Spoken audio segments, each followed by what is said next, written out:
Welcome to the show, Stephen. We're really happy to be chatting with you. It's a thrill. Thanks. Happy to be here.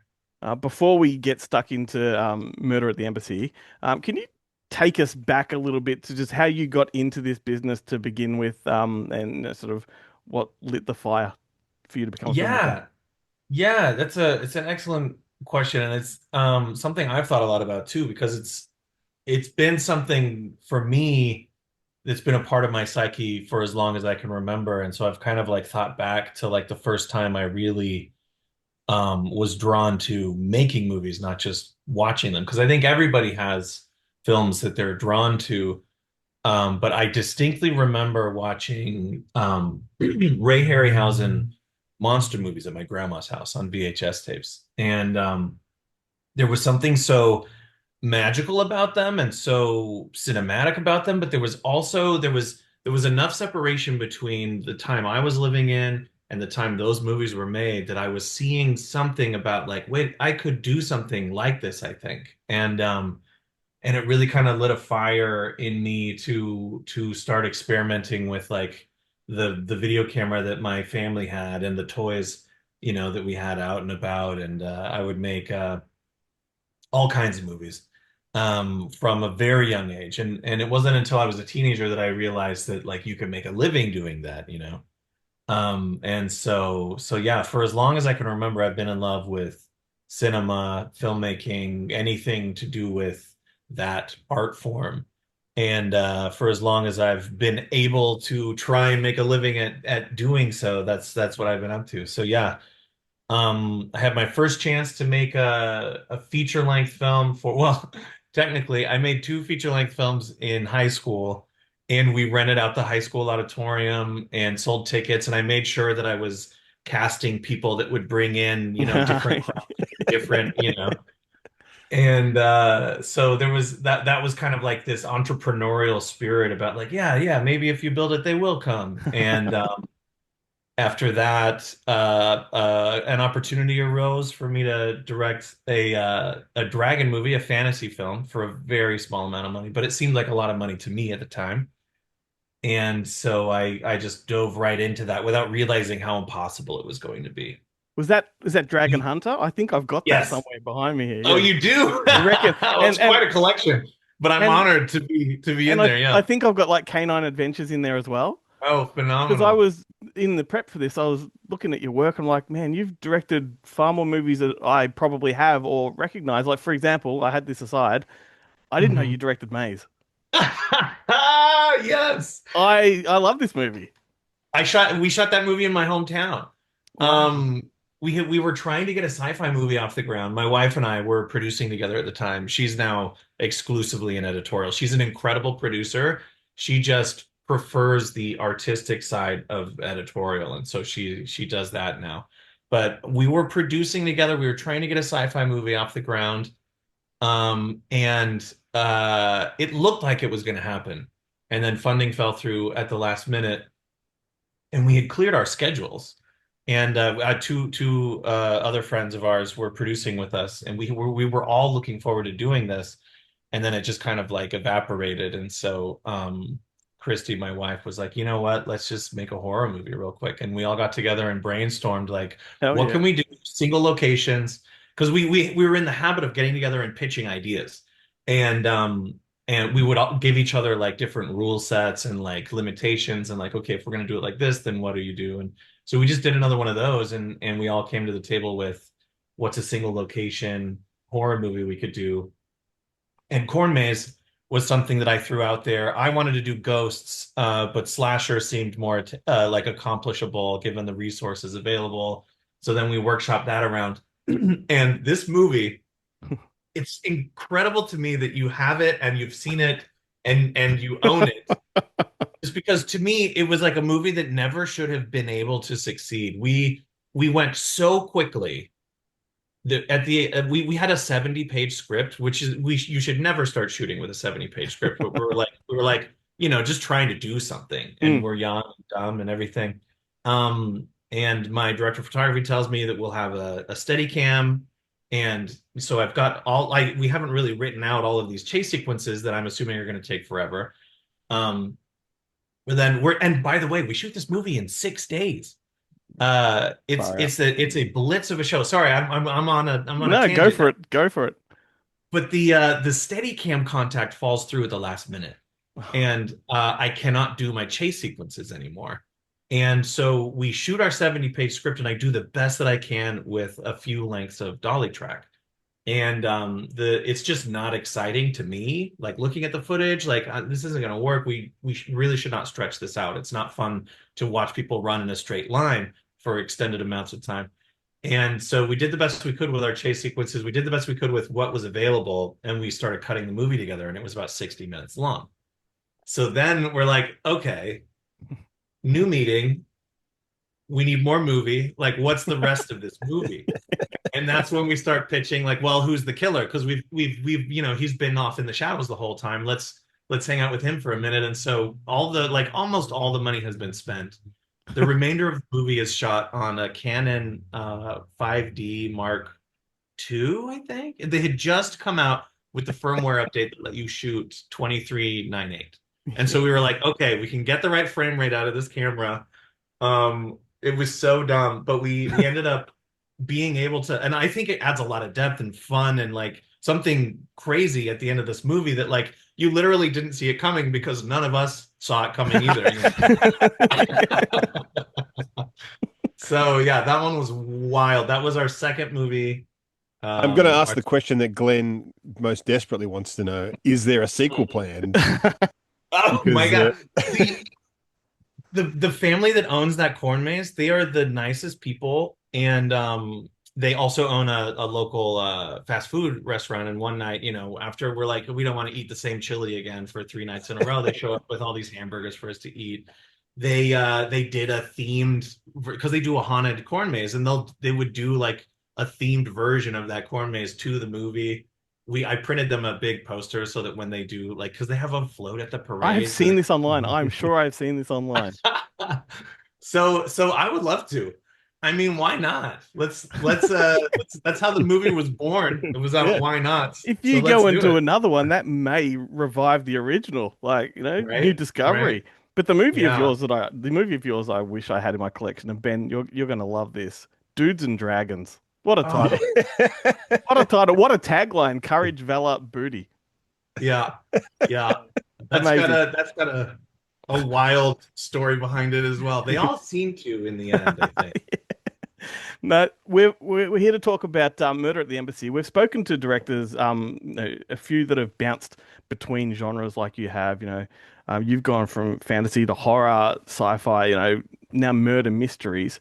Firstly, how did this whole thing come about? The Miranda Green Mysteries. Like, was it something you conceived? Was it brought to your attention? No, this was the baby of Ace Entertainment is where it originated. Jerome and Sebastian, the executive producers over there. So um they have been distributors for a really long time. And then they started producing their own films. And so when they reached out to a producer to help with the logistics of getting these movies made, they ended up reaching out to me because the first movie that they got off the ground was a movie about a kid that finds a discarded robot and they become friends and go on an adventure. And I had already made a movie about a kid whose future self built a robot dog that went back in time to help him like save the world. So it was kind of like, you've done almost this exact movie already. Will you please help us with this one?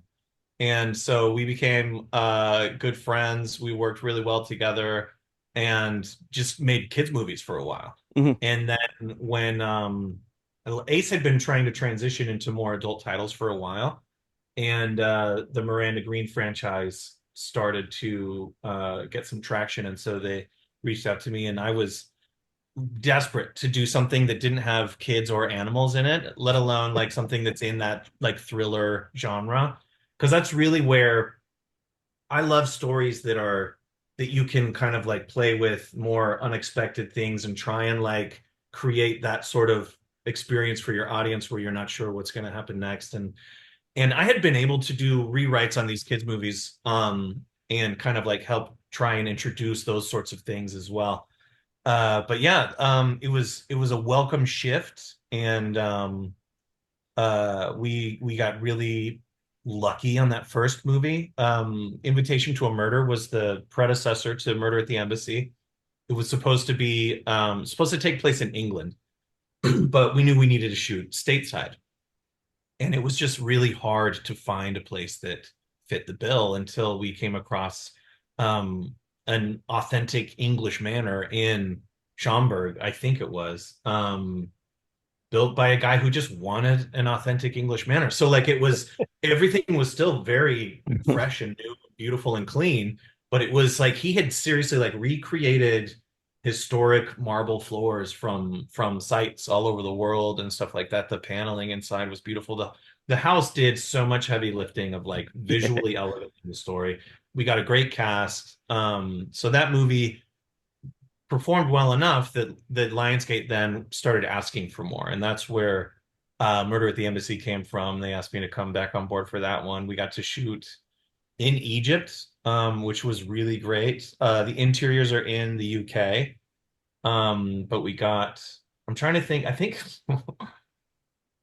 the shooting schedule was insane. Mhm. Um, but we did get, I think, at least 5 or 6 days in Egypt. So again, the vistas, the locales, it was doing a lot of that heavy lifting for like bringing some authenticity and beauty to the movie. Yeah, But you're talking to two guys that really do love this genre, and we were watching it and texting each other back and forth at the time, both saying that this Murder at the Embassy is, even better than the original one. Like they've oh, I'm really so glad to hear it. elevated this one. If there's something, Yeah. Yeah, there's an authenticity, and it must be the Egypt locations and whatnot that just really sold it.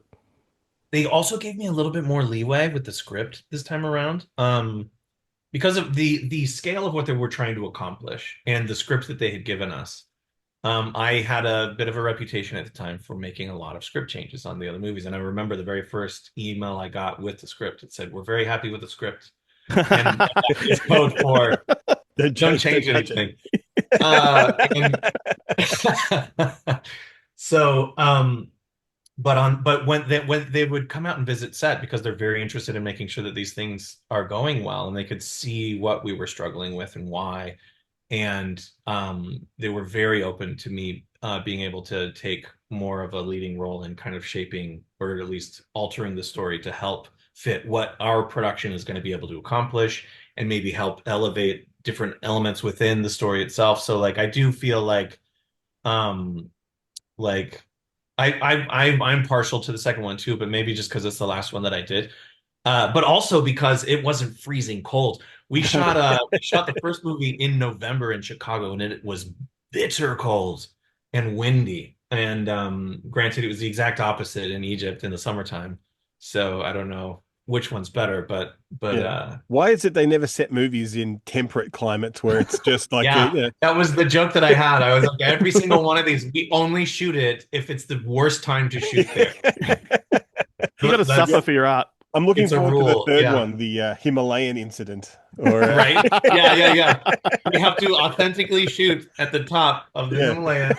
Murder in the Outback. Murder in the Alps. Yeah, Yeah. yeah, Oh, I would love it. I would love it. Death in the Oh Alps. man. Yeah, This all set on like all on a just on a ski lift or in a Right? gondola. Yeah, And they're locked in. You've got they're locked in. Yeah, three people on the that's scale the list. locked room. Yeah, Yep. Yep. One Oh of them my did it. God.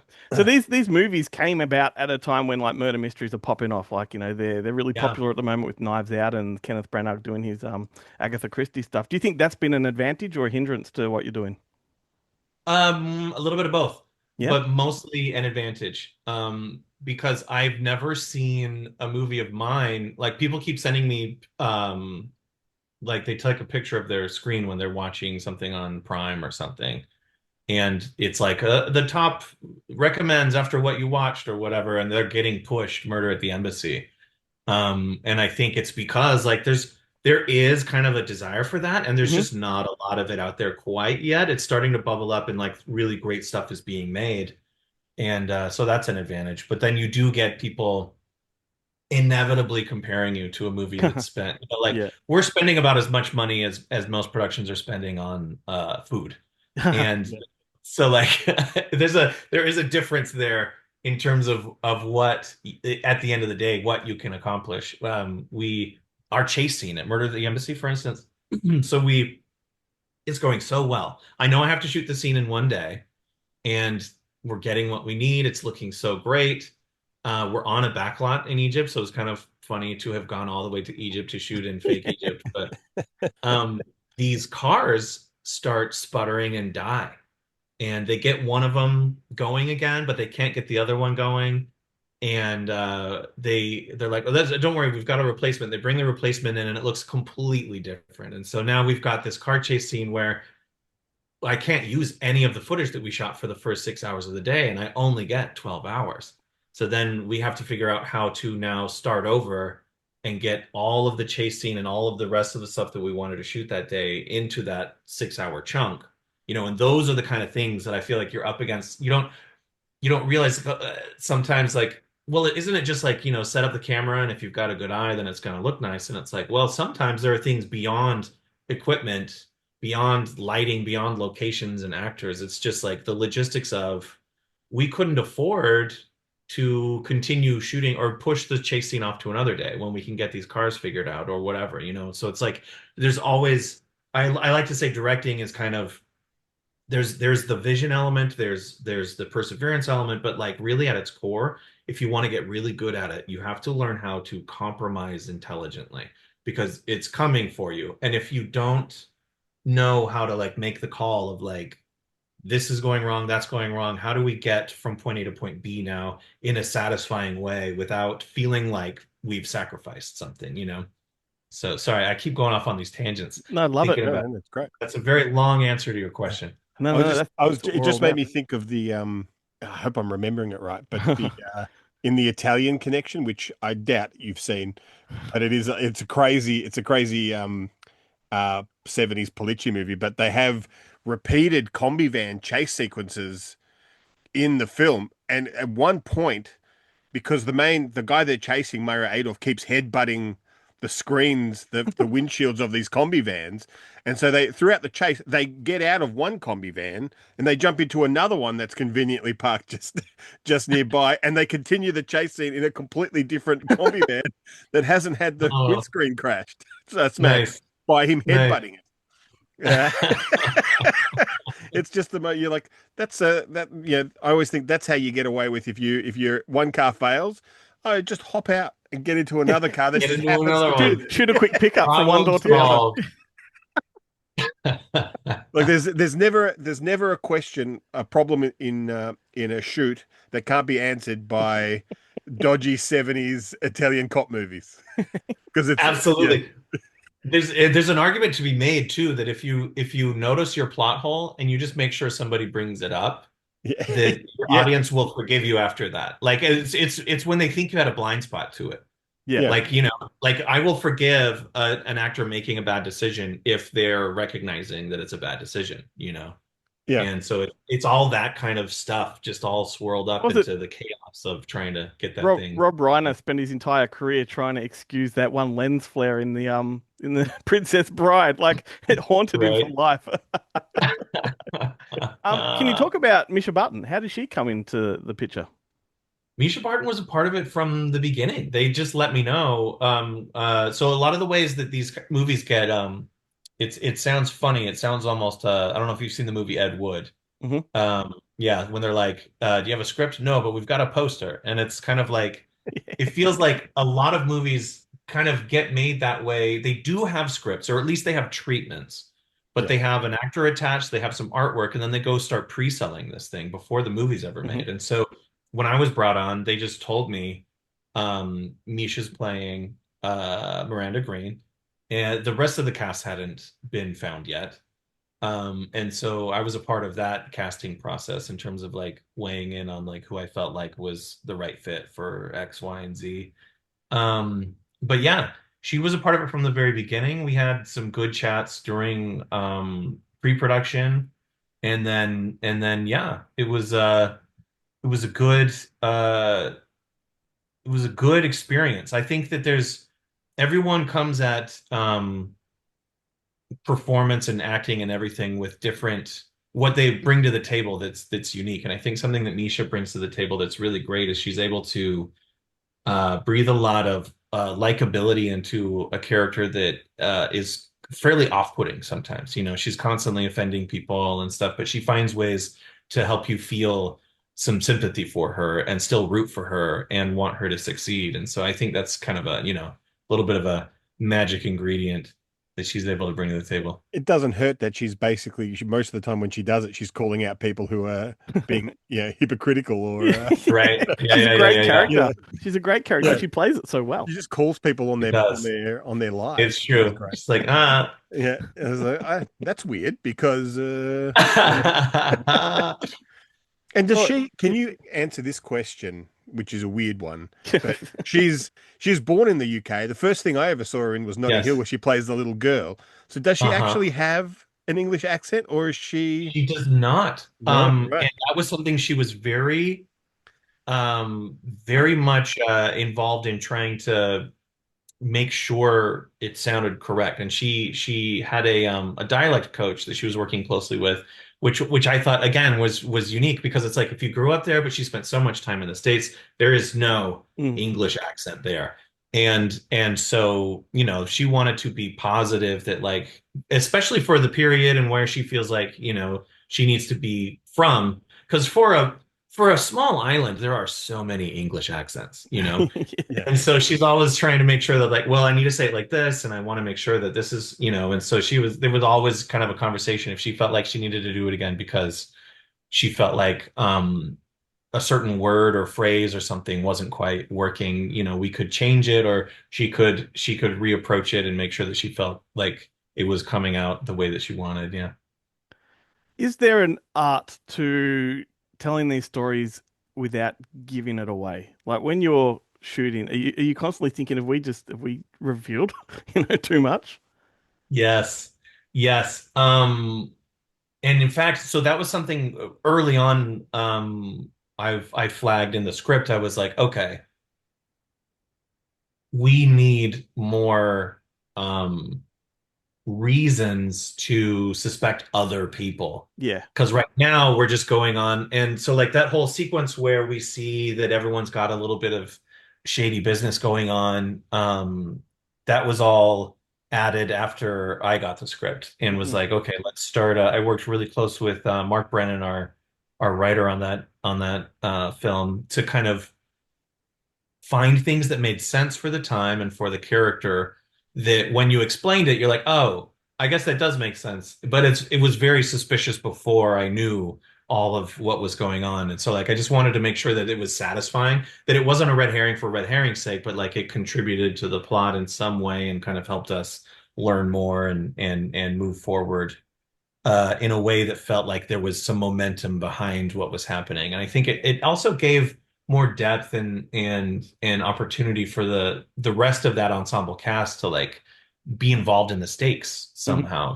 Like if someone's career was being impeded by this or that and those sorts of things. So yes, it's an art as much as it is a craft, like you get under the hood of that thing and you make sure that like nothing's raising any concerns, and then you make sure that it like actually looks pretty when you're Yeah. done. So Yep.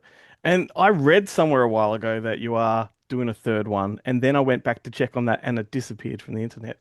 Is yeah, there a there's third one been coming? I do think there's a third one coming. It's been there's a long sordid history with movies are hard, right? Yeah. And financing is a whole thing, and then getting coordinated between all these different departments. Like just Murder at the Embassy was an effort across three different continents, and I'm stunned that we were able to accomplish it with the money and resources that we had at our disposal. And I know that number three is going to be up against the same exact issues.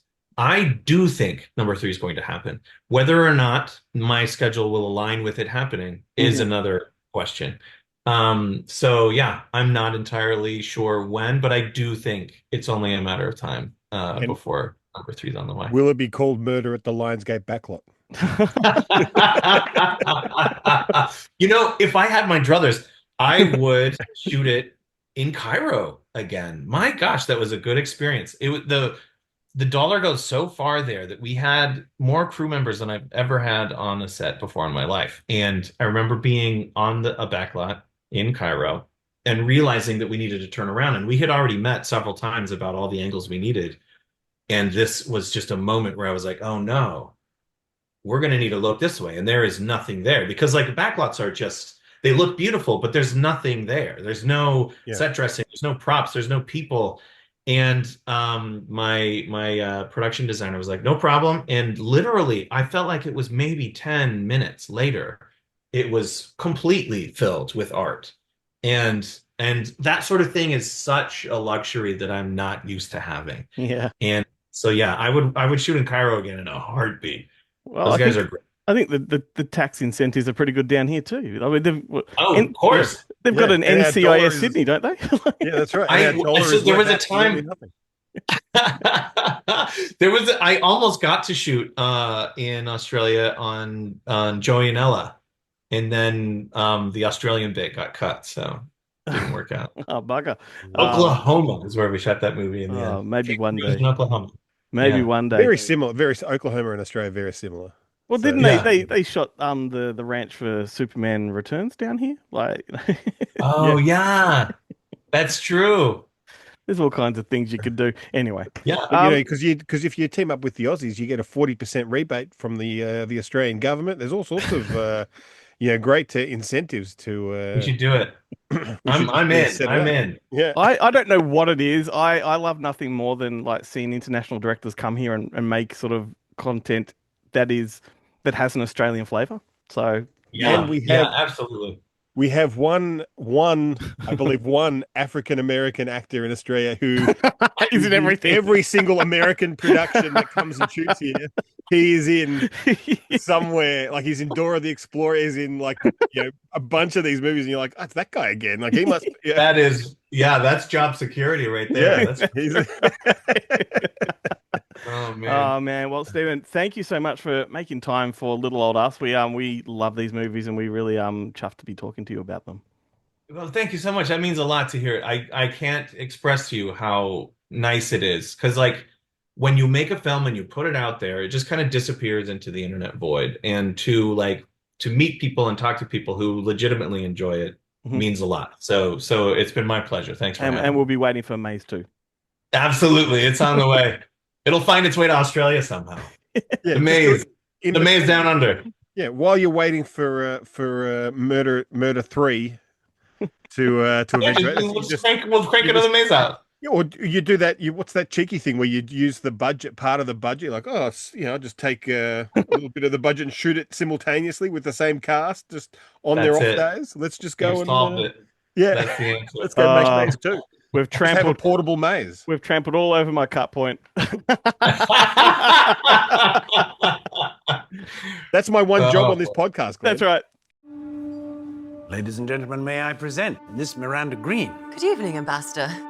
Everyone? What brings you to Cairo, Miss Green? I was very easy to find back home, especially by the press. She made headlines when she solved the Lewis Findlay murder. How did you solve it? I always had an absolute memory. Nobody likes a know-it-all. I shall secure the premises for the evening. Good man.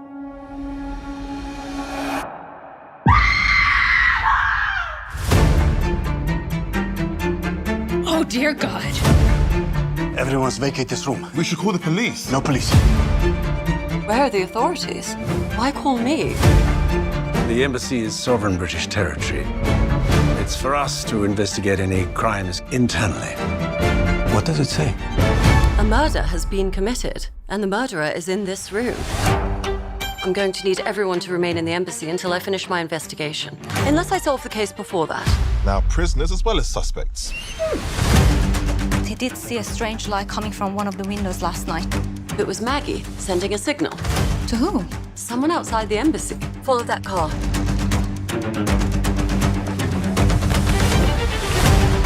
Where on earth did you find this? It came from Maggie's suitcase, which was taken from her home by the person who chased me all over Cairo for it. The British embassy was infiltrated by a German national. Nazis in Egypt. The desert hides many secrets, Madame Miranda. What do you notice? The head's turned.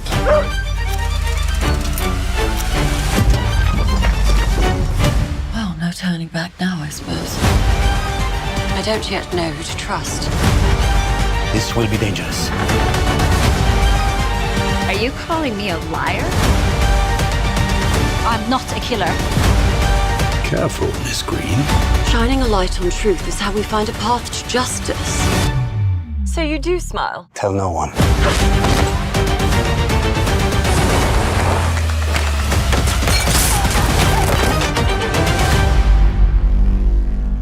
This is good. Awful, but good.